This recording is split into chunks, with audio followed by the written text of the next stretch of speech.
stops us in our tracks. Bravely we prove in our striving, trudging together each day.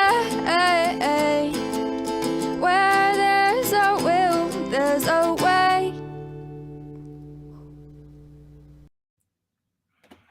Good morning, everybody.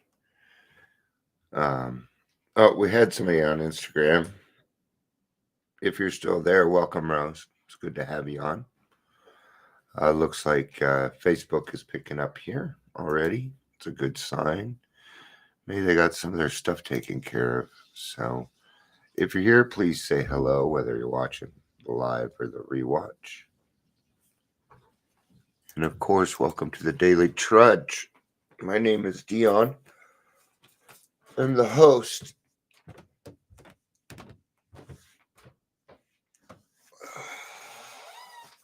And I will do my best today on this. Hey, Chris. Good morning, Chris. I'm glad you made it to an actual live. Here's the thing. I don't want to talk about this topic. I've been avoiding this topic.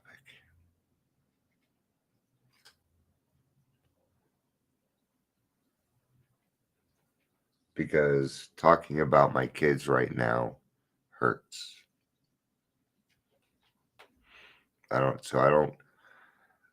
It's why I'm going through my depression partly. And so I'm going to do the best that I can. And try and stick on topic and do what I can. But I already know this isn't going to be easy for me. But I'm not going to make it harder than it needs to be either. Right?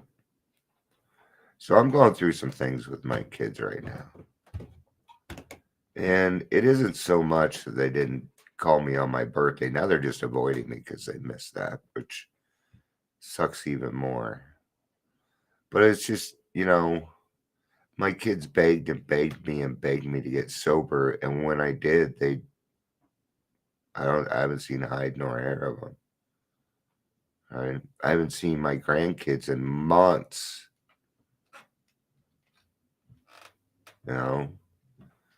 My youngest daughter moved out of the state and didn't let me know where she went. Nobody would tell me where she's at.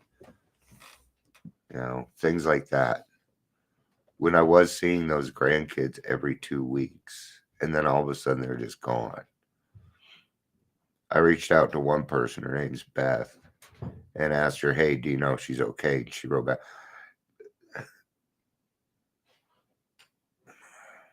What I didn't appreciate about it was she said, I'm sorry you're going through, because I told her, you don't need to tell me where she's at. I just want to know she's okay. I'm not asking you to blow anything. And even then she acted like she was going out of her fucking way. I don't like people like that. And then she tried to tell me how she could relate because she hadn't talked to them for a month. I am their grandfather. You know nothing of what I feel. And it hasn't been a month. It's been years. So shut your fucking mouth. That's how I feel about that. I didn't say that to her. That's how I feel about it. But what it comes down to is I put my kids through a lot. I did. I put my kids through a lot. I was an absentee father for a long time. Here's the thing.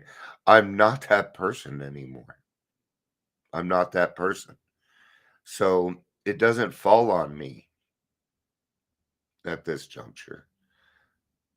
I've done my amends with them. I've kept my side of the street clean. My daughter's mad at me because of something I didn't do. Somebody else did it, but it always, for some reason, I get to be well, I guess I kind of put myself in the position to be the black sheep also, So we have to remember that these relationships work both ways, right? And it can hurt And I'm not saying that I haven't healed with my children. I'm not saying that for the most part they hate me, because they don't. They don't. I know they don't hate me. But when they forget about you, it hurts a little bit. So, but let's get to this, all right? Because we do need to heal from it. We do not deserve to be, you know, even though it's unintentional, we do not deserve to be treated like that. Hey, Gary, good to see you. So, but let's get to the reading. It's going to be out of Alcoholics Anonymous, page 134, which I bet is in the family afterward. Odd. What makes me think that? I don't know. Probably because it's about the children. I had to recheck because I had already forgotten the page number.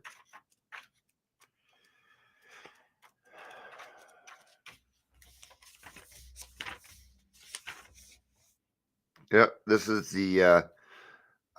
it's the last couple pages. If you want to follow along, because there's some people that like to follow along, I am going to start on page 134, second paragraph down, and I'm going to finish the chapter. It's like a page and a quarter. So, the alcoholic may find it hard to reestablish friend relations with his children. Their young minds were impressionable while he was drinking. Without saying so, they may cordially hate him for what he has done to them and to their mother. The children are sometimes dominated by a pathetic hardness and cynicism. They cannot seem to forgive and forget. This may hang on for months, long after their mother has accepted dad's new way of living and thinking. So I can look at this both. I can also look at this the opposite way, because I never met my father. So I cordially hated him. I didn't like him for most of my life. He hurt my mother. He made her destitute. He owed me money.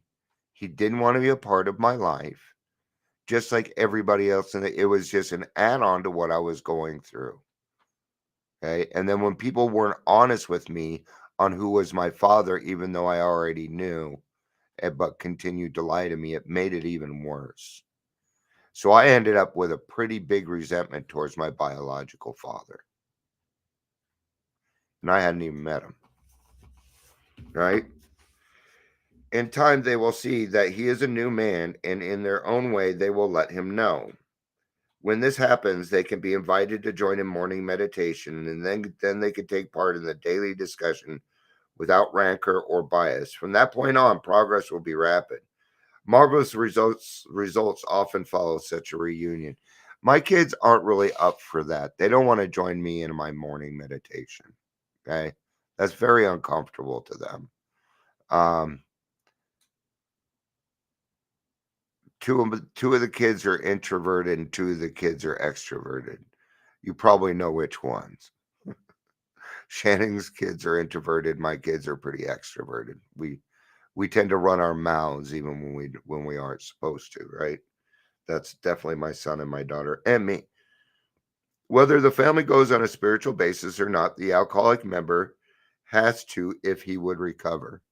So see, this is why, because I have talked to you before why I've gotten sober. I got sober for my wife and kids. Right? But if I don't do recovery for myself, I'm not going to make it. I'm not. And we do have to do that portion for ourselves. And thank God, because sometimes the people that we want to come back do not come back, or maybe it's going to take some time. I don't feel like my relationships with my children are where they're supposed to be. Are they better? Yeah, definitely a lot better. And it's better because I'm not causing a bunch of confusion in the family.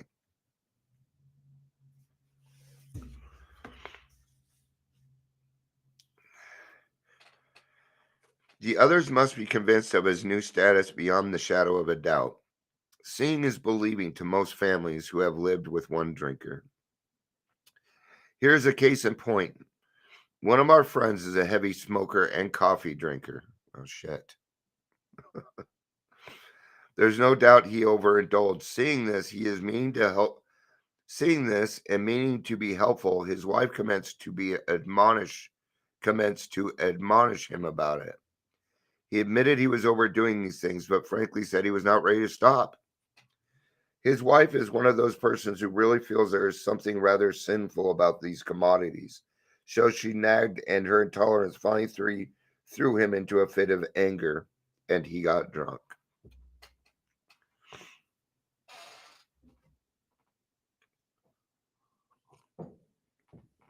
Sorry, I just needed some to drink real quick. Of course, our friend was wrong, dead wrong. He had to painfully admit that and mend his spiritual fences. Though he is now a most effective member of Alcoholics Anonymous, he still smokes and drinks coffee, but neither his wife nor anyone else stands in judgment. She sees she was wrong to make a burning issue out of such a matter when more serious ailments were being rapidly cured. We have three little mottos which are apropos. Here they are. First things first, live and let live, and easy does it. I like those. We have three little mottos which are apropos.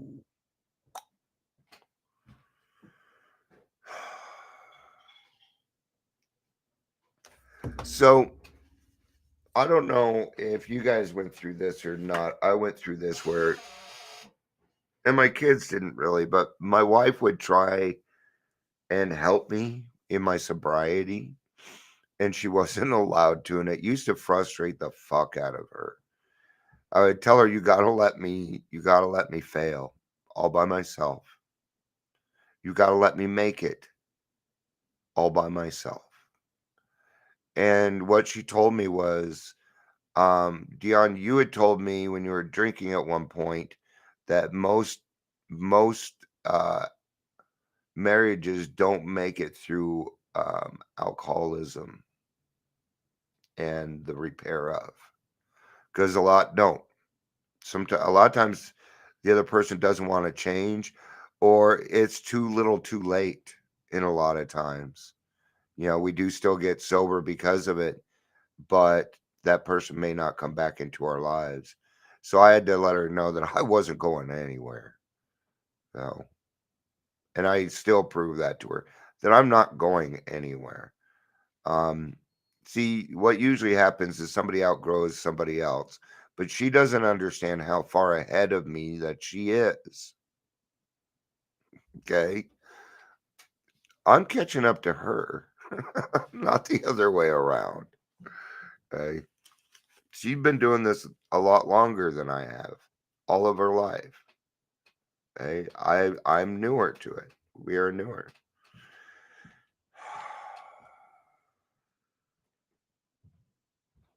While on the road to recovery, I received a gift that could not be purchased. It was a card from my son in college saying, Dad, you can't imagine how glad I am everything is okay.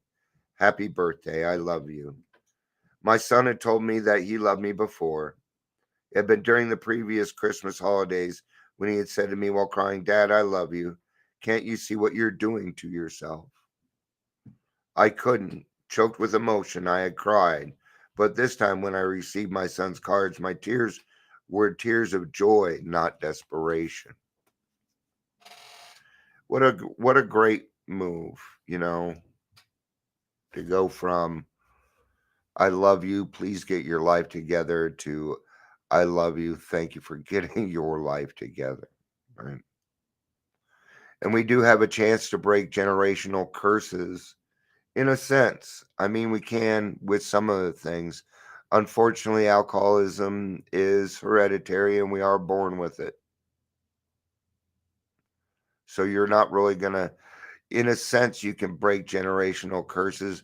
But if you think for a minute that you're going to be able to stop alcoholism, you are wrong. See, if we're born with it, the only thing in between us and a life of living fucking hell is a drink of alcohol. There are some people who never do it and are just angry their whole lives. They decide not to drink because their father did, or maybe their mother did, and they didn't want to turn out like them. And then maybe at 50, they decide, well, you know what? I'm retiring. Maybe I can go ahead and drink. And within a matter of years, they'll be dead. They'll be just as bad off as anybody else. Okay. Because see, since they weren't in recovery, the progression of the disease still kind of went. You don't need alcohol in your body to go through the progression of alcoholism. You just need not do the work.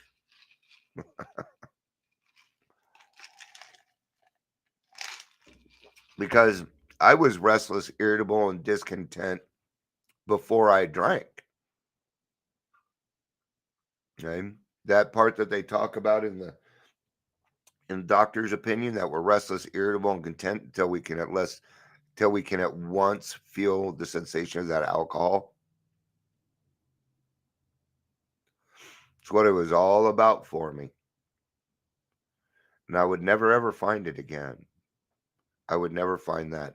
I would never find that level of elation.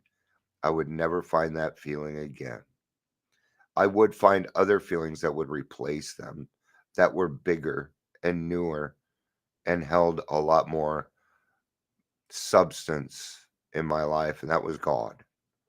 That was God. So, that's about as well as I'm going to be able to do on this topic right now. I could go deeper into it, but I don't want to.